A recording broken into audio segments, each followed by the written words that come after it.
쓰셔서 고린도전서 1장 18절에서 25절 교독하고 마지막은 같이 읽도록 하겠습니다. 너희가 알거니와 너희 조상들로부터 전통으로 물려받은 너희 헛된 행실에서 너희가 구속받은 것은 은이나 금같이 썩을 것들로 된 것이 아니요 오직 흠도 없고 점도 없는 어린 양의 피 같은 그리스도의 보배로운 피로 된 것이니라. 참으로 그분께서는 세상의 창건 이전에 미리 정하여졌으되 이 마지막 때에 너희를 위해 드러나셨으며 너희는 그분으로 말미암아 그분을 죽은 자들로부터 일으키시고 그분에게 영광을 주신 하나님을 믿으니 이것은 너희의 믿음과 소망이 하나님 안에 있게 하려 함이니라. 너희가 성령을 통해 진리에 순종함으로 너희 혼을 깨끗하게 하여 거짓 없이 형제들을 사랑하게 이르렀으니 순수한 마음으로 뜨겁게 서로 사랑하라. 너희가 다시 태어난 것은 썩을 씨에서 난 것이 아니요 썩지 아니할 씨에서 난 것이니 살아있고 영원히 구하는 하나님의 말씀으로 된 것이니라. 모든 육체는 풀과 같고 사람의 모든 영광은 풀의 꽃과 같으니라. 풀은 마르고 그것의 꽃은 떨어지되 오직 주의 말씀은 영원토록 지속되나니 복음으로 너에게 선포된 말씀이 이 말씀이니라. 아멘. 잠깐 기도드리겠습니다. 하나님 아버지, 끊임없이 우리의 삶의 존재를 기억할 수 있도록 저희들 마음을 낮춰주시옵소서. 이 세상이 어떻게 진행되고 있고 또 어떠한 시점에 있는지 우리가 주님께서 주신 말씀을 통해서 기억할 수 있도록 도와주시옵소서. 또 오늘 또 청년부에서 드렸던 특송처럼 늘 우리 자신을 기억하고 우리가 어떤 존재인지 잊지 않도록 도와주시옵소서. 오늘 같이 나눌 이 말씀 속에서 더 큰 하나님의 은혜도 맛볼 수 있도록 도와주시옵소서. 감사드리며 예수님의 이름으로 기도드립니다.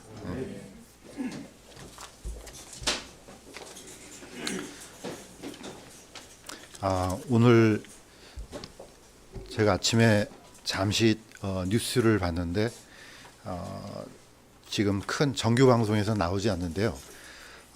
지금 이란에서 한 400개 정도의 무인기를 이스라엘로 발사를 했다는 속보가 떴습니다.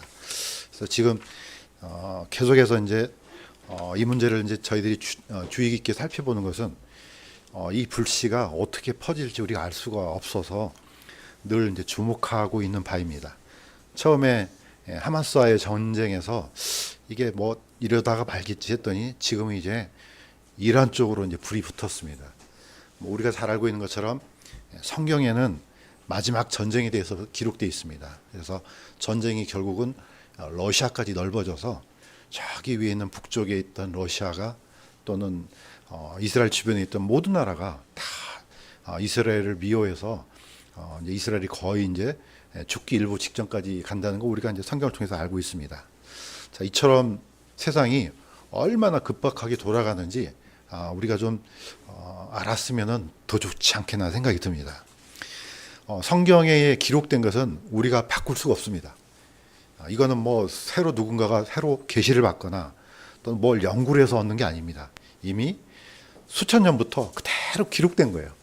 기록된 대로 이루어지고 있고 또 기록된 것은 사람의 힘으로 변경시키거나 뭘 삭제시키거나 더할 수가 없습니다. 그래서 우리가 성경을 주목한 이유가 하나님의 말씀이기 때문에 그렇습니다. 자, 그렇다면은 오늘 사도 베드로 공교롭게도 이 말씀을 쭉 보다 보니까 너무 썬데이 스쿨에 했던 내용하고도 잘 맞고 또 지난주하고도 연결이 됩니다. 오늘 읽었던 말씀은 사실 지난주에 목사님이 선포했던 말씀의 그 뒤에 후반부예요. 뭐 일부러 하려고 그런 건 아닌데 하다 보니까 이렇게 됐어요. 나중에 보니까 이게 목사님하고 뒤가 이제 연결이 되네. 이렇게 이제 생각이 됐습니다. 자, 사도 베드로를 통해서 오늘 이제 하나님께서 어떤 말씀을 저희들에게 선포하는지 한번 살펴보도록 하겠습니다. 사도 베드로가 굉장히 중요한 이유가 성경 안에서 사실 이 고백 때문에 그렇습니다. 사도 베드로의 고백 때문에 12사도가 다 중요한데 성경 안에서는 중요한 사도가 꼽으라 그러면 세 명의 사도가 나옵니다. 첫째는 사도 베드로고요. 두 번째는 사도 바울입니다. 그 다음에 마지막으로는 사도 요한입니다. 왜 이 세 사도가 중요하냐면은 사도 베드로하고 사도 요한은 나중에 이제 보시면 아시겠지만 사도행전에 보면은 사도행전에 사마리아에서 교회가 세워졌을 때 이 두 사도가 관여합니다. 두 분이 안수함으로 인해서 성령을 받은 역사가 일어납니다. 이걸 또 흉내 내 갖고 자기가 사도처럼 막 안수하면 성령 임한다고 생각하면은 아주 큰 착각입니다. 이 두 사도, 세 사도 외에는 그런 역사가 안 일어납니다. 세 번째는 사도 바울이 나중에 에베소에서 안수함으로 인해 가지고 12명 정도가 성령을 받은 역사가 일어납니다. 이 사도 외에는, 세 명의 사도 외에는 그런 역사가 안 일어납니다. 자, 오늘 이 사도 베드로가 엄청난 고백을 했습니다. 그래서 이 사도 베드로의 어떤 고백을 또 우리가 기억하고 예수님께서 어떤 약속을 주셨는지 한번 보도록 하겠습니다. 자, 예수님은 물었습니다. 내가 나를 누구라 하느냐, 사람들이. 이스라엘에서도 가장 위쪽 지방에 있는 가이사라 빌립보라는 지역이 있습니다. 그거는 이스라엘에서 최전방에 가장 북쪽에 있는 도시 가운데 하나입니다. 이때 물어봤습니다. 이때 사도 베드로가 주님은 그리스도시요 하나님의 아들입니다 하고 이렇게 두 가지를 고백했습니다. 이게 지금이야 뭐 모르는 사람 없습니다. 그러나 굉장히 중요한 고백입니다. 그리스도란 말은 우리가 따랐던 주님은 왕입니다 라는 뜻입니다. 그리스도는 물론 그리스도 안에 왕과 제사장과 대언자가 다 포함되어 있지만은 대표적인 것은 킹입니다. 당신은 나의 왕입니다. 우리의 왕입니다. 그 다음에 하나님의 아들이란 고백은 당신이 곧 하나님입니다. 이런 뜻입니다. 이 고백을 하자마자 예수님은 베드로를 칭찬했습니다. 이걸 알게 하는 이는 네가 아니고 하나님 아버지께서 알게 해주신 거다. 이 고백이 엄청난 겁니다. 그래서 이 고백대로 우리도 동일하게 고백하잖아요. 자, 예수님은 나의 킹입니다. 나의 하나님입니다. 그래서 모든 교회, 주님께 속한 모든 사람들은 이 고백을 벗어날 수가 없습니다. 이거 벗어나잖아요? 그럼 그건 가짜입니다. 그러면서 예수님께서 이렇게 얘기하셨습니다. 너는 베드로라. 이 반석 위에 내가 내 교회를 세우리니. 이거는 예수님의 교회입니다. 지옥의 문들이, 지옥의 권세가 그것을 이기지 못하리라. 내가 하늘의 왕국의 열쇠를 내게 주리니 무엇이든지 네가 땅에서 묶으면 그것이 하늘에서 묶일 것이요 무엇이든지 네가 땅에서 풀면 그것이 하늘에서 풀리리라. 자, 예수님께서 베드로한테 열쇠, 이제 이걸 보시면 아시겠지만은 열쇠가 하나가 아니에요. 열쇠들을 주셨다고 합니다. 밑에 있는 이 조각은 로마 카톨릭에서 베드로한테 천국의 열쇠하고 지옥의 열쇠를 줬다. 지금 그걸 이제 아마로 만든 것 같습니다. 그런데 사실 이건 그런 뜻이 아니잖아요. 나중에 열쇠 이거 한 번 더 나옵니다. 예수님께서 이제 교회의 7위에 대해서 얘기하면서 너희가 땅에서 묶으면 하늘에서 묶이고 땅에서 풀면 하늘에서 풀리리라. 우리가 이제 성경을 통해서 쭉 보면은 이 열쇠가 결국은 복음이라는 걸 알게 됩니다. 하나님께서 예수님께서 사도 베드로한테 주셨던 복음이 바로 천국의 열쇠입니다. 또 한 가지는 교회의 7위에 가는 겁니다. 그러니까 우리가 비록 사람들이 볼 때는 그냥 뭐 별별 일 없는 사람들이 모여서 예배드린 것 같지만은 어마어마한 권위가 있습니다. 여기서 일어나는 모든 일들은요 그대로 하늘에서도 동일하게 권위가 인정되는 겁니다. 그래서 우리가 이 안에서 결정하고 우리가 예배드리고 이거요 그대로 하늘에서도, 그러니까 얼마나 큰 교회의 권위가 있냐면은 여기서 해결되면은 하늘에서 해결되고 여기서 해결되면 하늘에서 해결 안 된다는 겁니다. 엄청난 겁니다. 그래서 우리가 예배 드리는 거 이거 정말 사소하게 생각하면 안 됩니다. 우리가 드린 예배는요 그대로 하늘에 그대로 상달되는 겁니다. 자, 이 사도 베드로의 고백이에 모든 교회가 사도 베드로의 고백과 동일한 고백에 교회가 세워집니다. 그러니까 어마어마한 겁니다. 우리가 사도 베드로를 봤을 때 그냥 오늘 배웠던 것처럼 성격도 이상하고 이건 뭐 좌충우돌, 이거 이런 사람이 교회 사도가 만날 정도인데 엄청난 분입니다. 자, 그런데 이제 보시면 아시겠지만은 이 사도 베드로가 굉장히 중요한 일을 하는데 그 중에 하나가 뭡니까? 증언입니다. 어떤 증언이냐? 사도 베드로는 유대인이에요. 자, 유대인인데 제일 먼저 물론 마가의 다락방으로 안 나오지만은 거의 마가의 다락방으로 보잖아요. 예루살렘에서 120명 가운데 성령을 받았을 때 사도 베드로는 그 가운데 있었습니다. 자, 제일 먼저 성령을 받고 나서 사마리아로 가서 사도 요한과 사도 베드로가 안수를 해서 성령을 받는 일이 일어납니다. 자, 그 다음에 두 번째는 이제 마지막으로는 고넬료, 오늘 배웠던 고넬료, 로마인, 이방인 가운데서 성령이 내려온 것을 본 사람이 바로 사도 베드로입니다. 자, 그래서 이 일을 증거를 해줘야 됩니다. 왜냐, 유대인들은 오늘 같이 나눴던 말씀 중에 어떤 사람들이 이것만큼은 이게 절대적이 했던 것들이 어떤 사건을 통해서 이게 아닌가 봐 하는 경우가 있습니다.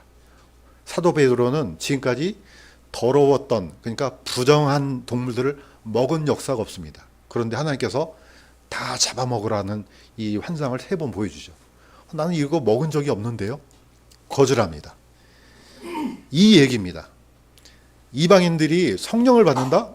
이건 엄청난 일이에요. 우리는 지금 뭐 너무나 당연한 일이지만 이 시대에는 이방인들은 사람이 아니에요.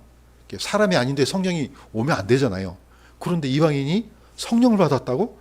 그래서 유대에 있던 사람들이 이걸 들었습니다.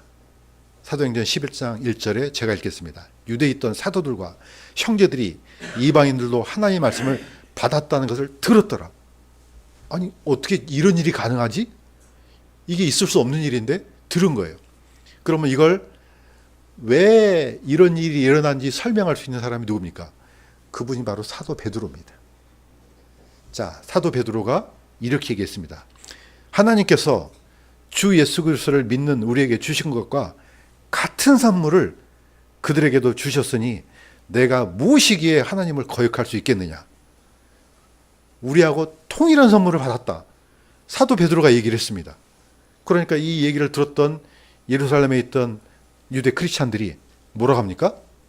그러면 하나님께서 이방인들에게도 생명에 이르는 회개를 주셨도다. 이렇게 합니다.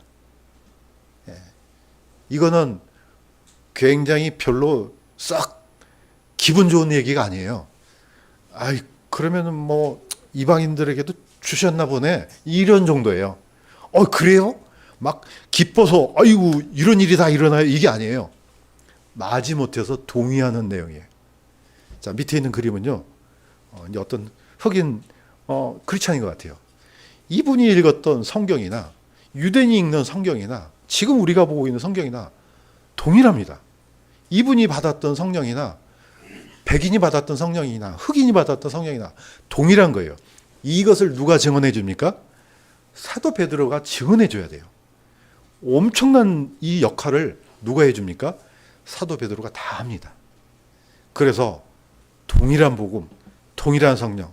자, 빠르게 넘어갑니다. 우리가 지난번에 침례 얘기했지 않았습니까? 침례. 이거 막 어떤 데는 뭐 침례가 어디 물에서 받기도 하고 어디 바다에서 받기도 하고, 물론 물에서 받지만은 뭐 방식이 다릅니까? 동일합니다. 왜 동일하냐? 그리스도와 함께 묻혔고 하나님 예수님과 함께 일어났다. 이거는요 동일해야 됩니다. 이걸 최초로 예루살렘 교회에서 했잖아요. 이 예루살렘 교회에서 했던 일들이 계속해서 끊임없이 일어납니다.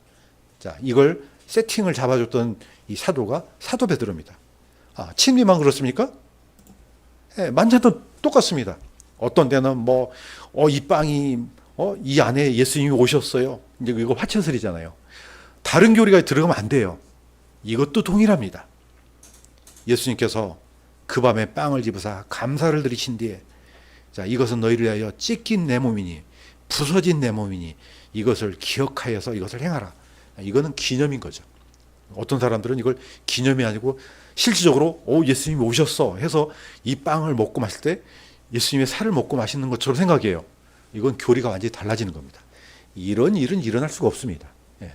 자, 사도 베드로 때부터 예루살렘 교회 때부터 이거는 동일하다는 것을 사도 베드로가 대표적으로 이걸 증언해 줍니다. 자, 다시 한번 보시면 아시겠지만은, 예, 열쇠도 동일해야 됩니다. 만약에 어떤 사람이 어떤 이제 내용을 복사를 하는데 자기가 복사할 내용이 틀렸어요. 오자가 나왔어요.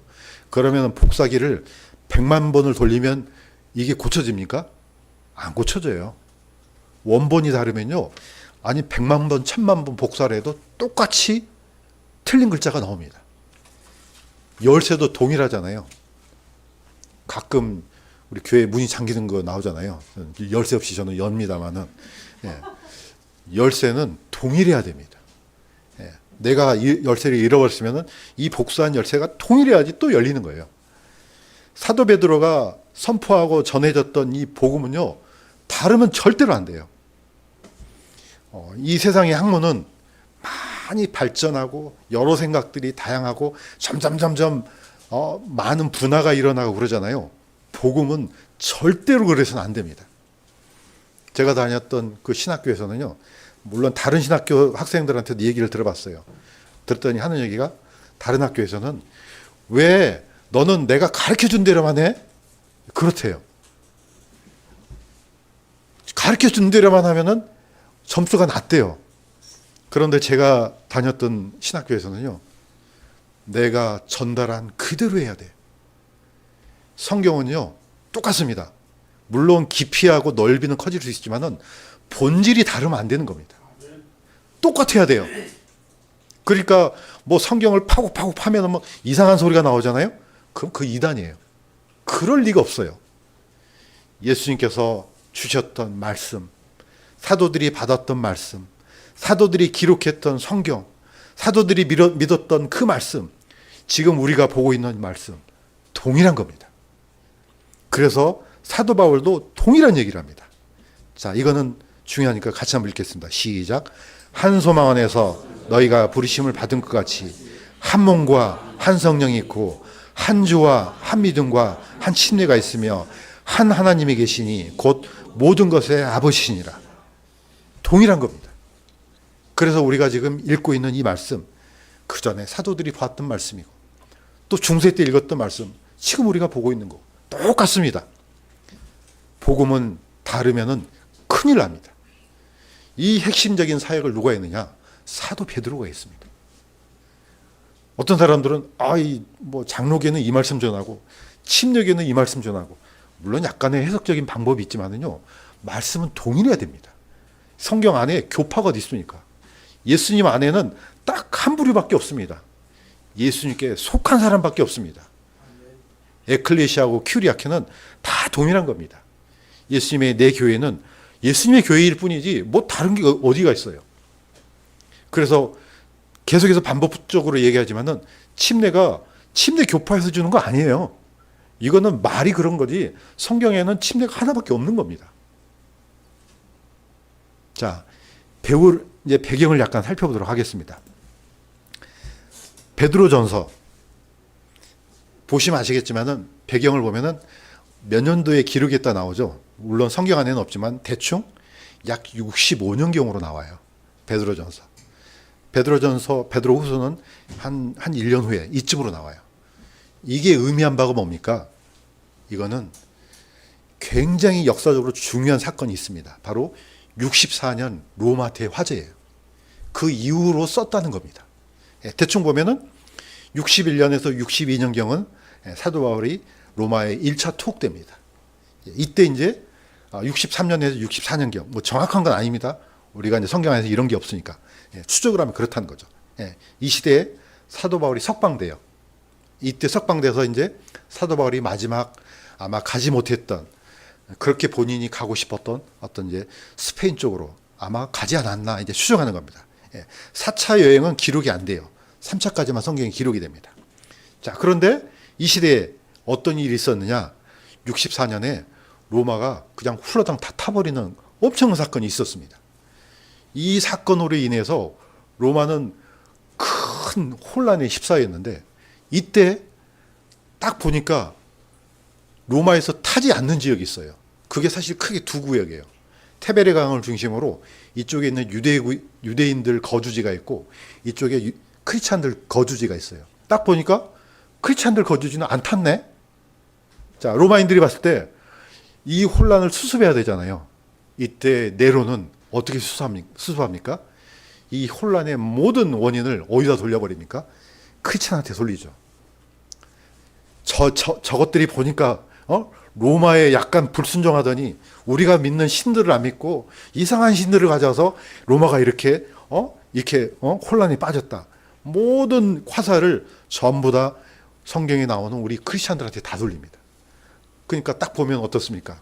엄청난 시련을 당연히 받았겠죠. 이때 65년에서 67년 사이에 사도 바울이 이제 두 번째 투옥되죠. 그 마지막 성경이 바로 디모데후서, 그 다음에 히브리서예요. 마지막으로 이들한테 신신당부하면서 보낸 성경들이 바로 그런 성경입니다. 그렇다면은 누구도 똑같겠습니까? 사도 베드로도 똑같습니다. 이 시대 때 이제 사도 바울과 사도 베드로가 순교합니다. 자, 마지막 내 삶의 끝이 다가왔을 때 이제 마지막으로 남겨야 되는 이 말씀 얼마나 장엄하겠습니까? 그래서 이 성경에 보면은 테스트먼트라는 단어가 있습니다. 올드 테스트먼트, 뉴 테스트먼트. 이 테스트먼트라는 단어가 언약도 되지만 유언이라는 단어도 됩니다. 그러니까 굉장히 중요하다는 뜻이죠. 그래서 어떤 사람은 또 오래된 유언, 새 유언 이렇게 번역한 사람도 있어요. 그건 좀 너무 나간 거고 어쨌든 그만큼 중요하다는 뜻입니다. 사도 바울하고 사도 베드로가 그런 마음으로 다 신약성경을 기록했습니다. 자, 오늘 우리가 지금 읽어갔던 이 성경의 배경을 좀 이해시키기 위해서 제가 지금 말씀드린 겁니다. 그러니까 어떻습니까? 이거는 사도 바울이 이제 이게 이제 마지막이겠구나. 이 시간이 지나면은 더 이상 얘기를 할 수 없는 시간이 오겠구나. 이때 주신 말씀이에요. 지난주에 했던 말씀도 똑같습니다. 내가 거룩하니 너희도 거룩하라. 이게 그냥 평상시에 했던 얘기가 아니고 이제 마지막으로 남겨야 되겠구나. 그럼 어떻게 해야 되지? 우리 그리스도인들은 어떤 삶을 살아야 되지? 그러면서 쓴 기록입니다. 자, 사도 베드로의 마지막을 쭉 보면요. 마지막 예수님께서 똑같습니다.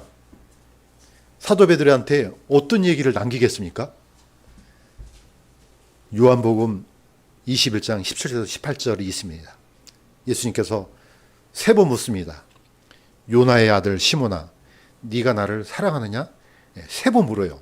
그러니까 베드로가 근심 걱정이 쌓였어요. 그러면서 내가 주를 사랑하는 줄 주께서 아시나이다. 이제 마지막으로 대답하니까 예수님께서 내 양을 먹이라. 자, 이게 이제 마지막 명령이었어요. 그러면서 마지막 사도 베드로가 어떤 삶을 살게 될 것인지를 얘기를 하십니다. 진실로 진실로 내가 내게 이르노니 젊어서는 네가 스스로 띠를 띠고 네가 원하는 곳으로 다녔으나 늙어서는 네가 네 손을 내밀 터인즉 다른 사람이 내게 띠를 띠워 네가 원하지 않는 곳으로 너를 데려가리라. 무슨 뜻이겠습니까? 마지막에 순교할 거란 뜻이에요. 자, 이거는 사도 베드로가 원했던 게 아니에요. 그냥 누군들 그냥 아주 고통스럽게 죽고 뭐 이런 걸 누가 원하겠습니까? 그런데 성경에 보면은 교회의 기초에 서게 되었던 모든 사도들은 이런 삶을 살았습니다. 마지막이 때로는 어떻게 보면은 그분들 개인적으로는 고통스럽지만은 이건 하나님 편에서는 엄청난 영광이 되려고 저는 믿습니다. 사도 베드로의 죽음과 사도 바울의 죽음은 고통스러운 거지만은 또 우리가 그 사도들이 흘렸던 그 피 위에 우리가 세워진 겁니다. 그분들의 수고와 노력으로 인해서 우리가 이렇게 편안하게 지금 예배드리고 있지 않습니까? 누가 여러분들 교회 나온다고 막 돌 던집니까? 뭐 그냥 칼로 죽이려고 하지 않잖아요. 이건 우리가 이렇게 편안하게 지금 예배드리고 찬양을 드릴 수 있는 것은 다 그분들이 흘렸던 이 피값입니다. 물론 예수 그리스도께서 그 보혈을 흘려주셨기 때문에 우리가 이제 영원한 생명을 얻는 그런 은혜를 받은 거고요. 자, 그렇다면은 베드로의 당부를 다시 한번 보겠습니다. 1절에 이렇게 돼 있습니다. 예수 그리스도의 사도 베드로는 본도와 갈라디아와 갑바도기아와 아시아와 비두니아에 투루 흩어진 나그네들 그들에게 편지하노니 은혜와 평강이 너에게 더욱 많이 있기를 원하노라. 저기에 보면은 지역이 다 나옵니다. 이 지역이 다 어디입니까? 다 터키예요. 자, 대한민국 있으면 저기 충청도 있고 전라도 있고 경상도 있고 다 있는 것처럼 터키도 옛날에는 이렇게 지역이 나눠져 있습니다. 지금은 물론 이제 하나로 통합됐지만 그래서 비두니아가 있습니다. 저 위쪽에 본도가 있습니다. 저쪽 동쪽으로 약간 갔죠. 갈라디아가 있습니다. 물론 북갈라디아, 남갈라디아가 있지만 어쨌든 그 지역입니다. 그 다음에 갑바도기아가 있죠. 그 다음에 아시아는 아마 아시아의 7교회에 있는 지역을 아마 얘기할 겁니다. 자, 사도 베드로는 이 지역에 있는 어떤 사람들은 뭐 유대인이라 그러는데 저는 사도 베드로가 꼭 유대인들한테만 복음을 전했다고 믿지 않습니다. 사도 바울이 이방인들한테만 꼭 이방인들한테 복음을 전했겠습니까? 사도 바울은 제일 먼저 가서 했던 얘기가 갔던 곳이 유대 회당이에요. 유대인들이 모여있던 회당에 들어서 복음을 전했어요. 그러니까 주로 그렇다는 것이지 이분들이 저 사람 유대인이네? 이거는 사도 바울이 해야 될 일, 베드로가 해야 될 일, 이거는 이방인, 이건 내가 할 일, 이렇게 나눠졌겠습니까? 두 분 다 사도입니다. 교회의 기초석이에요. 자, 사도 베드로는 왜 여기 흩어져 있는 사람들에게 편지를 했겠습니까? 극심한 핍박이 시작됐기 때문에 그렇습니다. 이분들은 이제 갈피를 못 잡는 거예요. 이때 위로의 말씀을 이렇게 하면서 마지막 얘기를 합니다. 그러면서 변하는 것과 변하지 않는 것이 뚜렷하게 나눠집니다. 사도 베드로는 이거 잊지 말라는 겁니다. 너희가 받은 구원, 너희가 받은 구속, 이거 안 변한다는 겁니다. 왜냐, 이 확신을 줘야 되니까. 자, 그리스도인의 신분은 안 변합니다. 한번 구원 진짜로 받았습니까? 그러면 그 구원은 잃어버릴 수가 없습니다. 이거는 절대적인 겁니다. 왜냐, 우리가 받은 의의 신분은 우리 행위로 받은 것이 아니기 때문에 그렇습니다. 이거는 선물이에요. 그러나 세상의 신분은 금과 은과 수많은 재물로 만들어진 세상의 신분은 변합니다. 우리 군대 다녀온 사람은 제일 먼저 가면 뭐 합니까? 계급이? 2병 달잖아요. 계급이 올라가죠. 1병 달잖아요. 상병 올라가잖아요. 그다음 나중에 병장 올라가잖아요. 제대하면 뭐 합니까? 아무것도 아니에요. 근데 너무 쫄아갖고 만나면, 혹시 저도 그랬어요.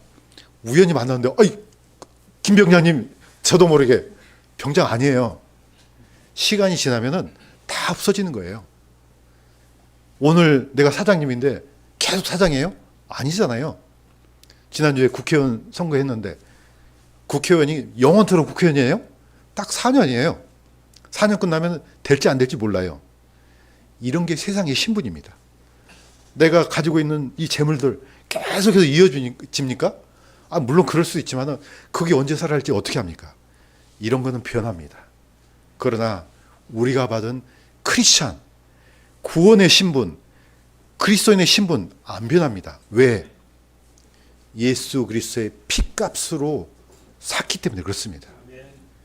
예수님의 보혈로 그 값을 지불했기 때문에 우리의 신분은 변하지 않는 겁니다. 그래서 변하는 것과 변하지 않는 것이 나눠집니다. 사도 베드로는 이걸 얘기한 겁니다. 너희가 받은 구원, 예수님의 피값을 지불한 거야. 안 변해. 그러니까 안심해. 지금 우리가 고통받고 좀 지금 현재가 좀 어렵다 할지라도 이것만큼은 잊지 말라는 겁니다. 두 번째는 변하지 않는 믿음과 소망, 사랑이 있습니다. 어디 안에 있는 거? 하나님 안에 있는 거.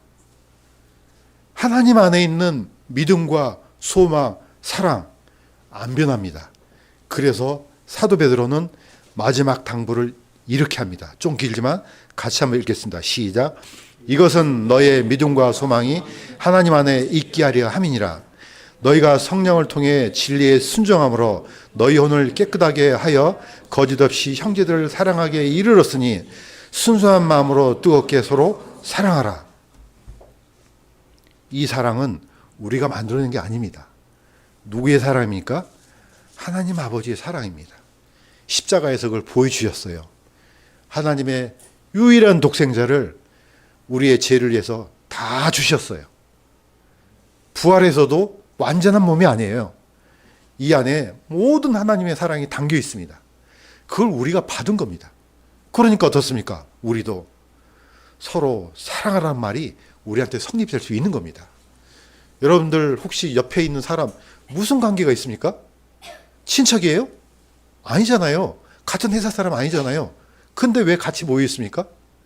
우리는 개별적으로는 아무 상관도 없습니다. 그러나 그리스도 안에선 한 가족입니다. 그러니까 이것 때문에 서로 사랑하라. 순수한 마음으로 뜨겁게 서로 사랑하라. 사도 베드로가 이렇게 마지막 당부를 남겼습니다. 왜냐? 이거는 변하지 않는 겁니다. 우리의 믿음의 대상은 하나님이에요. 변하지 않습니다.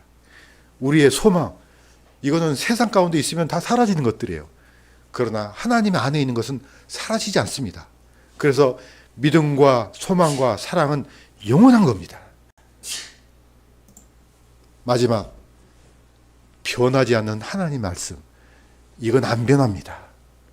이것도 같이 한번, 아까 같이 읽었지만 이것도 같이 한번 읽도록 하겠습니다. 시작.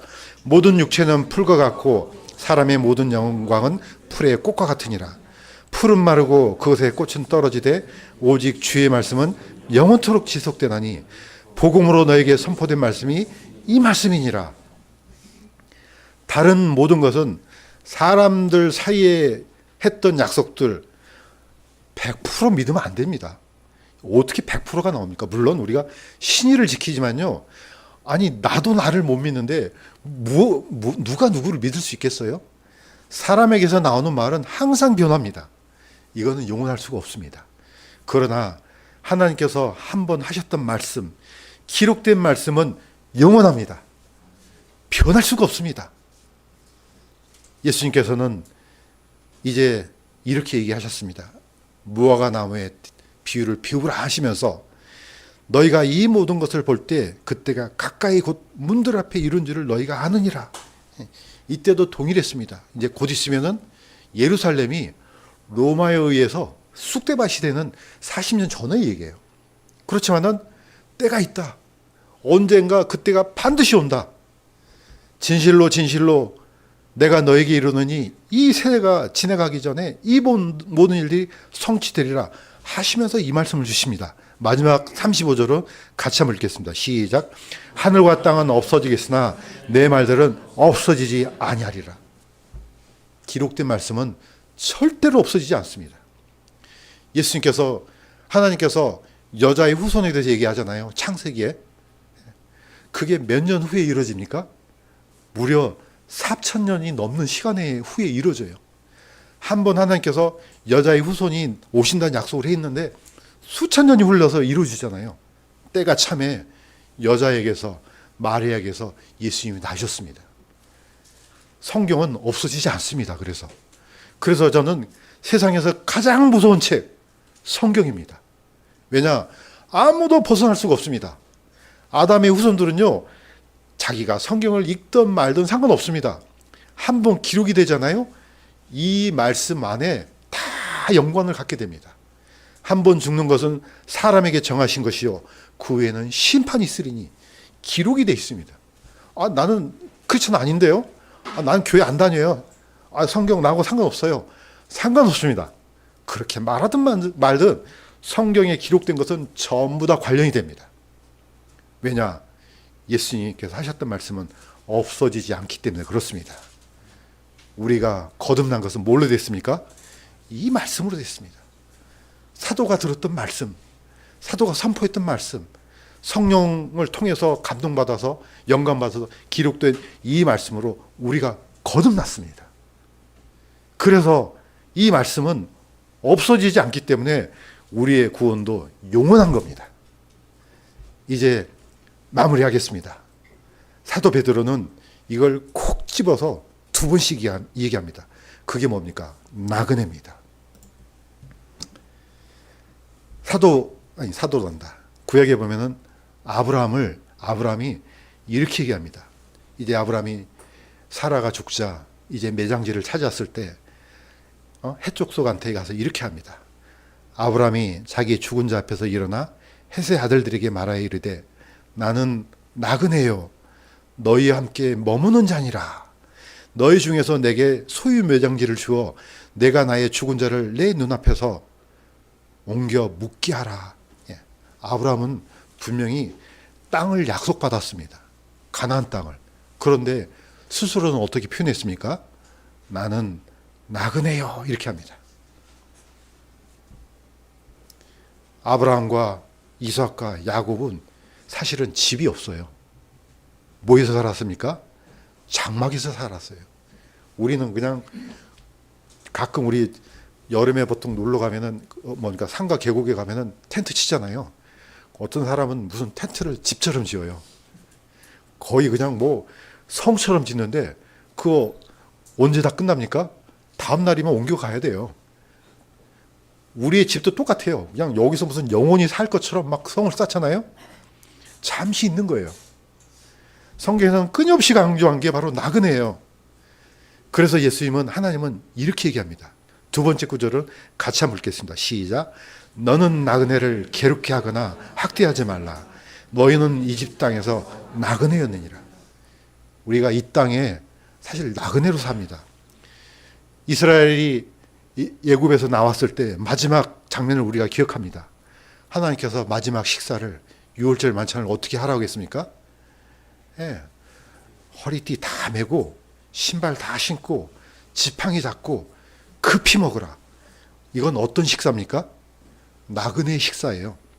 그냥 신발 벗고 그냥 편안한 의자에 앉아갖고 이거 이렇게 먹는 게 아니에요. 이건 집에서 먹는 거고. 비록 자기네들이 그 집에서 살았지만은 언제든지 곧 떠날 그런 사람들처럼 그렇게 먹었습니다.